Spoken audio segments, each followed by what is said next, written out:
kaluwalhatian at pagmamahal sa atin, sa bawat isa sa atin. Sa atin pong pag-uumpisa, no, na maitanong ko lang po, no, naranasan niyo na po ba na mapunta sa isang lugar o kwarto na madilim, no? Wala kayong makita dahil sa madilim, no, hindi niyo makita kung ano yung nasa lugar na iyon o kung ano yung nasa kwarto na iyon. Pero nung nagdala kayo ng ilaw, ng liwanag, dito nyo nakita kung ano yung nasa lugar na yun, no? Kung ano yung nasa kwarto na yun, no? Kaya po ang title ng ating pag-aaralan ngayon, ang mensahe po sa atin ng ating Panginoon ay I am the light of the world, no? Ito po ay hango sa mga katagang ang Panginoong Hesus po mismo ang nagsabi, no? Siya po ang nagsabi nito. Ito po ay makikita natin sa John chapter 9 verse 5, no? Yan po, no? Sabi po dito, as long as I am in the world, I am the light of the world. Ito po mga katagang ito ay ang mismong ang ating Panginoong Hesus po ang nagsabi, no? Sa Tagalog, next po. Sa Tagalog, ang sabi dito, habang ako'y nasa sanlibutan, ako ang ilaw ng sanlibutan. No? Ito daw po ay bahagi ng 7 I am na naisulat po ni Apostle John sa kanya pong ebanghelyo, no? At para po ma-appreciate po natin itong mensahe na ito, puntahan po natin ang Genesis chapter 1 verse 3, no? Dito po first time na na-mention o nabanggit yun pong salitang light o liwanag, no? Basahin po natin sa Genesis chapter 1 verse 3. Ang sabi po dito, then God said, let there be light, and there was light, no? Pero bago po natin maintindihan yung halaga nito, tignan muna po natin yung sitwasyon o kalagayan ng mundo bago po ginawa ng Diyos ang liwanag, no? Ang sabi po sa verse 2 na Genesis chapter 1 verse 2, ang sabi po dito, ang lupa ay walang hugis o anyo, dilim ang bumabalot sa kalaliman at kumikilos ang Espiritu ng Diyos sa ibabaw ng tubig, no? Ang ibig sabihin po nito ay bago nilalang o bago nilikha ng Diyos ang liwanag, ang sitwasyon po ng mundo o ang lagay ng mundo ay nababalot sa kadiliman, no? Ang sabi, walang hugis o anyo, walang laman. Ibig sabihin po ay walang saysay, walang katuturan o walang kabuluhan, no? Meaningless. Kung i-relate po natin ito ngayon sa ating mundo, ay ito po ay disorder o meaningless, no? At ito po ay nababalot ng kadiliman. Meaning, nababalot ng kasamaan at kasalanan. Sapagkat ang naghahari po dito ngayon ay ang kalaban, no? Kaya kung i-relate po natin ito ngayon sa panahon natin, ang tao daw po na hiwalay sa liwanag, at ang sinasabi nga po na liwanag ay ang ating Panginoong Hesus. Kapag nakahiwalay daw po tayo sa Panginoong Hesus, ang buhay daw po natin ay formless o empty. Formless, ibig sabihin ito ay disorder, walang saysay, no? Walang katuturan. No? Empty, ito ay meaningless, walang kahulugan, walang kabuluhan, no? Kaya formless and empty, ito ang isang buhay na wala sa liwanag ng Diyos, no? Ang liwanag po, sa akin po o sa atin pong pangunawa dito ay nire-represent daw ng light ay ang essence of God, no? Ang character daw po ng Diyos mismo. Ano man daw po ang nilikha ng Diyos ay isang reflection ng ilaw, which is God Himself daw po, no? Na merong order, no? Righteous, proper, full of beauty. Yun po ang ating Panginoon, no? Meron daw pong 4 na functions o function o purpose ang light, no? Nais ko pong i-share sa inyo, no? Una, ito po ay to expose, no? Pangalawa, to expect. Pangatlo, to enable. At pang-apat, to enlighten, no? Una, expose, expect, enable, and to enlighten. Unahin po natin yung to expose. Ibig sabihin po ay ilantad o isiwalat. Alam niyo po kapag ang liwanag ay dumaan sa dilim, it expose kung ano man yung activity sa kadiliman. Kaya po, kung ang babasahin po natin no, sa ikalawang Korinto, chapter 4, verse 4, ang sabi po dyan, hindi sila sumasampalataya sapagkat ang kanilang isip ay binulag ng Diyos ng kasamaan sa daigdig na ito, upang hindi nila makita ang liwanag ng magandang balita tungkol sa kaluwalhatian ni Kristo na siyang larawan ng Diyos. No? Anong ang sabi, no? The God of this age, no? Or in whom the God of this world, no? Ang ibig sabihin po nito ay yung pong nakalagay na God dito ay small letter na G. Ibig sabihin ito po yung kalaban, no? Or si Satanas, no? Na kung saan binulag daw po niya yung isipan ng mga tao, no? Para hindi daw po ito hindi daw po nila makita yung liwanag ng magandang balita, ang sabi po dito, no? No? Nakita niyo po 'yun, no? Yung Diyos ng kasamaan sa daigdig na ito, no? Yun po yung ating kalaban, no? Ito po yung activity ng kadiliman, no? Para takpan niya ang kaisipan ng mga tao, no? Para hindi nila makita ang liwanag. Sapagkat ang liwanag po ay ini-expose niya ang gawain sa kadiliman, no? Naalala po ba natin nung time na wala pa po sa ating buhay ang Panginoong Hesus, no? Wala pa po siya sa ating puso, wala pa po siya sa ating buhay, no? Nabubuhay pa po tayo sa kadiliman. Tayo ay nabubulagan pa sa paggawa ng kasalanan nung tayo po ay hindi pa mananampalataya, no? Sa dilim, no, ito po ang playground ng kasamaan. No? Sa kadiliman, yung mga time na iyon parang gusto na natin kumawala, no? Yung kung naiisip natin yung mga dati nating buhay, no? Pero makapangyarihan pa rin ang kadiliman, no, sa ating pamumuhay dati. Pero nung ang Panginoong Hesus ay niliwanagan niya ang ating buhay, yung mula nung tayo po ay sumampalataya, no, nagkaroon tayo ng born again experience. Nakalayo po tayo sa kadiliman sapagkat dumating ang liwanag sa ating buhay, no? Tayo po ay naliwanagan, pinalaya tayo ng liwanag sapagkat ang sabi nga po ni Jesus, sabi niya po, ako ang liwanag ng sanlibutan. Kung babasahin po natin sa Juan chapter 3 verse 19 to 20, ang sabi po dito, ganito ang paghatol ng Diyos na parito sa sanlibutan ang ilaw, ngunit inibig pa ng mga tao ang dilim kaysa liwanag, sapagkat masasama ang kanilang mga gawa. Kinasusuklaman ng mga gumagawa ng masama ang ilaw, ni hindi lumalapit dito upang hindi mahayag ang kanilang mga gawa. Yun pong gawaing mali ay maihahayag ng liwanag. Marami pong tao ay nagkukubli sa dilim, no? Lalo na po yung mga panahon ngayon. Karamihan po ay aware sila na mali ang kanilang ginagawa, pero patuloy po nila itong ginagawa sapagkat mas nananaig sa kanila ang makamundo o makalaman na pamumuhay.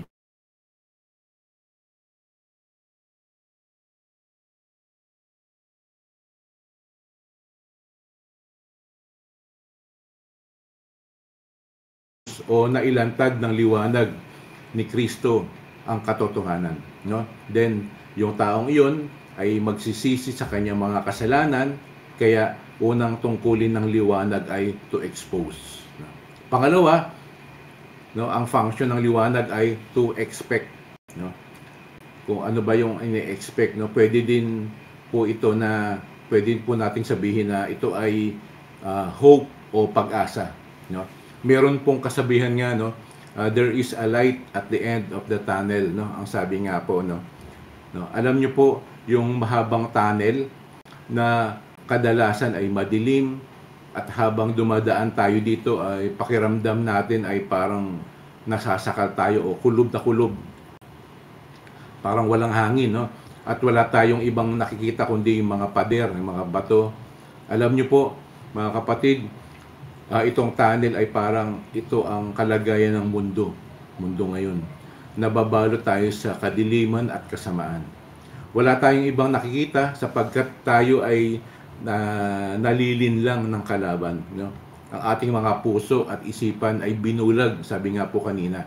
Pero sa dulo daw ng tunnel, naroroon po ang liwanag.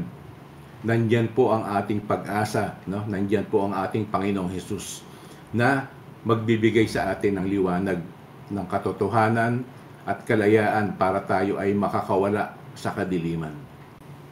Magtiwala lang po tayo, no, at kumapit sa kanyang pangako, no? Ang pangako niyang buhay na walang hanggan. Sapagkat hindi po siya nagsisinungaling sa atin, no? Sabi mayroon nga pong kanta, no, na dakilang katapatan, no? Dahil ang atin pong Panginoon ay tapat magpakailanman, no? Sapagkat siya po ay banal, no? Siya po ay matuwid, no? At dahil ang kanyang pagmamahal sa atin, no, sabi nga po, Jesus is our only hope, no? Ang sabi, siya lang po ang ating pag-asa.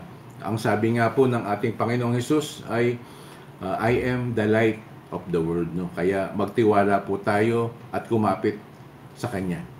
Pangatlo, ang sabi po ay enable, no? Enable po ay to give someone, no? To give someone the ability or means to do something.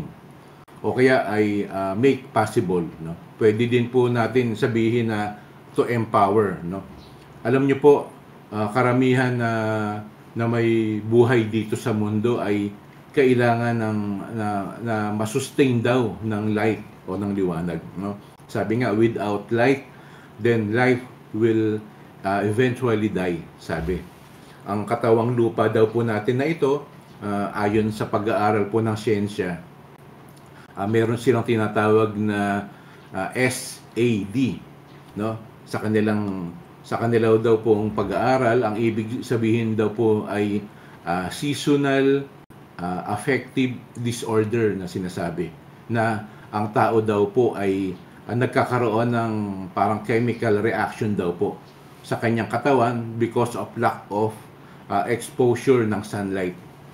Kaya ang tao daw po ay nagiging gloomy, no, ang kanyang pakiramdam. Meron siyang feeling na depressed dahil wala po siyang exposure sa sunlight na nagke-create ng malusog na bitamina sa katawan ng tao, no? Paano po natin ito maire-relate sa buhay po ng isang Kristiyano? Pero bago po ako magpatuloy, parang bigla ko lang po naalala, no, nung ako po ay nagka-COVID, no, tapos sinabihan po ako ng doktor na parang para mas lalong bumilis yung paggaling ko. Sa umaga daw po lumabas ako para magpaaraw, no, dahil malaking tulong daw po yung sunlight para sa aking paggaling, no? Bigla ko lang pong naalala. At dito nga po, no, paano po natin ito maire-relate sa buhay po ng isang Kristiyano, no? Sa atin po, ang liwanag na si Kristo mismo, no, ay it will enable us and empower us, no? Siya po ang magbibigay sa atin ng kapangyarihan para lumakad at maging matatag dito sa mundong puno ng kadiliman. Ito pong liwanag na ito, sa tulong po ng banal na Espiritu, ito po yung magsusustain sa atin, no, na magbibigay ng lakas upang mapagtagumpayan po natin ang mga temptations at mga kasalanan. Ang buhay ng mananampalataya ay kailangan masustain ng presence ng Diyos, no? Yung presensya po sa atin ng ating Panginoon. Kailangan po natin ito sa ating pamumuhay para mamuhay tayo ng may kabanalan. Ang sabi nga po ng Diyos kay Josue, no? Sa Old Testament, sabi niya, be courageous, no? At sabi nga po ng Diyos kay Moses, sabi niya, I will be with you, sabi nga ng Panginoon, no? Sa atin pong mga Kristiyano, sasamahan po tayo ng liwanag. Sapagkat ang sabi nga po, I am the light of the world, sabi po ng Panginoong Jesus, no? At ang liwanag pong yan ay walang iba, no, kundi ang ating Panginoong Jesus, ano? He will empower our walk nga, sabi. Pang-apat, to enlighten, no? To enlighten. Pwede rin po natin sabihin guidance, no? Light represents direction, sabi nga po.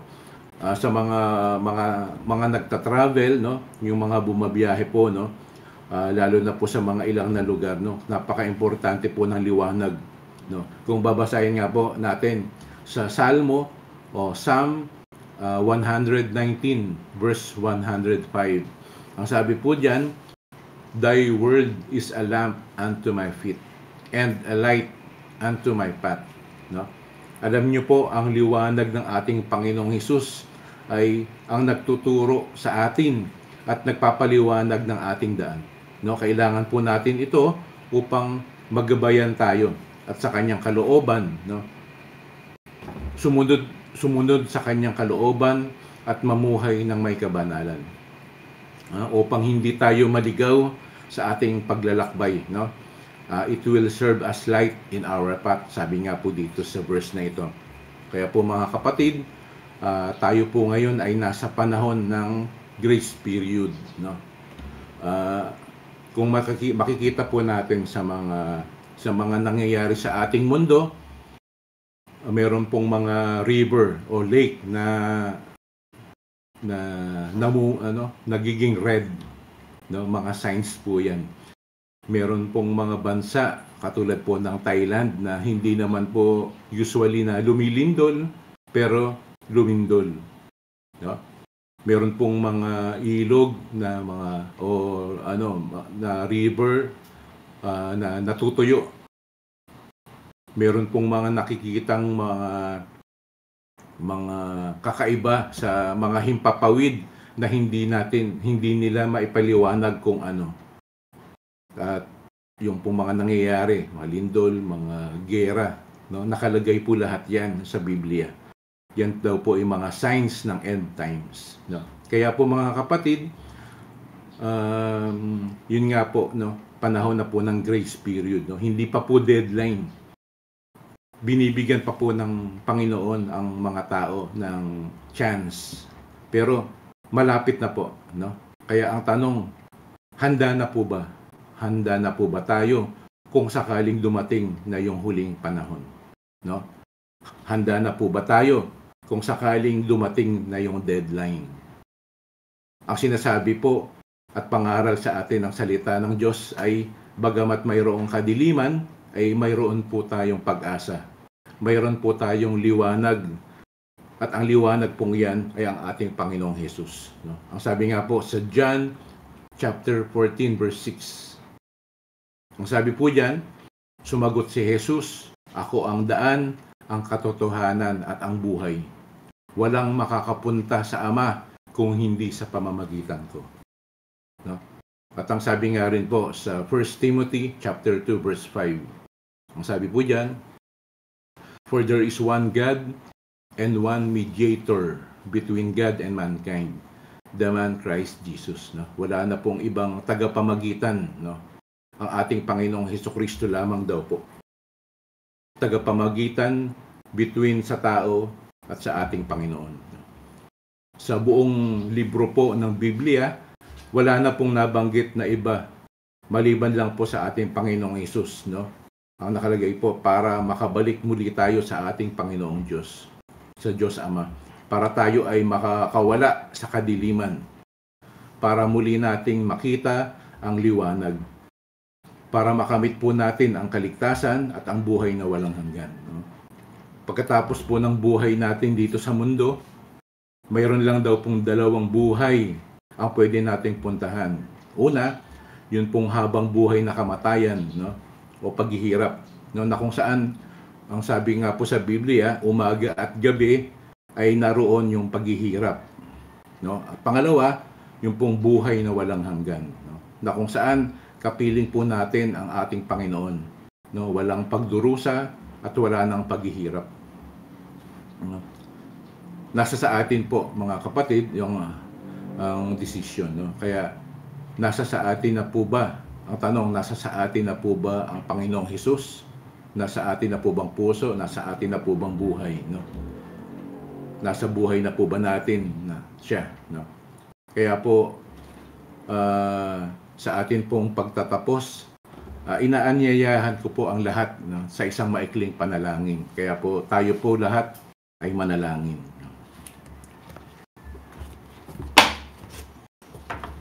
Tayo po ay manalangin.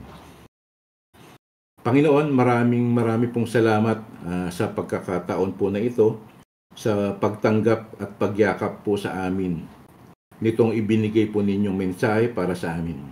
Na meron po kaming assurance, no, walang pagdududa, walang takot at pag-aalala.